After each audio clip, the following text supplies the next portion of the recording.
আসসালামু আলাইকুম dear viewers. আমি doctor Mohammad Imrul Hasan, medical officer, 250 শয্যা বিশিষ্ট হাসপাতাল, লালমনিরহাট। আজকে একটা খুব গুরুত্বপূর্ণ বিষয় নিয়ে আলোচনা করব। আজকের সিনারিওটা এরকম যে উপর পেটে ব্যথা হলেই যে গ্যাস, এটা আমরা সবাই বুঝে থাকি, কিন্তু এরকমটা না। উপর পেটে ব্যথা হলেই গ্যাস হবে এমনটা নাও হতে পারে। তারই আজকে একটা জ্বলজ্বন্ত উদাহরণ। মাত্র 5 বছর বয়সের একটা বাচ্চা, তার পিত্তথলিতে পাথর পাওয়া গেল। জুনায়েদের বয়স 5 বছর। ও উপর পেটে ব্যথা নিয়ে আসছে। ওর পিত্তথলিতে একটা পাথরটা মোটামুটি বড়। জুনায়েদ বাবা, পেটটা ফুলাও তো আব্বু, ফুলাও, পেটটা ফুলাও। এই যে পাথরটা, হ্যাঁ, এই যে সাদা কালারেরটা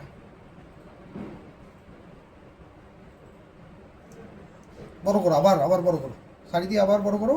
হ্যাঁ, এই যে একটাই পাথর এবং মোটামুটি বড় সাইজ। হ্যাঁ, এত ছোট বয়সে পিত্তথলিতে পাথর খুব কমই পাওয়া যায়।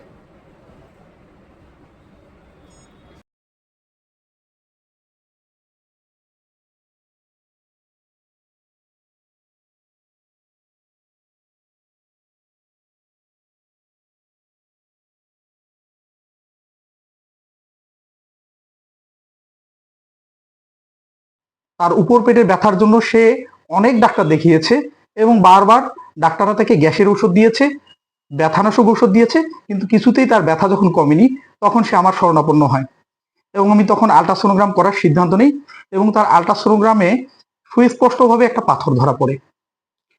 সুতরাং যে কোনো বয়সেই কিন্তু এই পাথর হতে পারে। পিত্তথলিতে পাথর, এটার কারণে উপর পেটে ব্যথা হয়।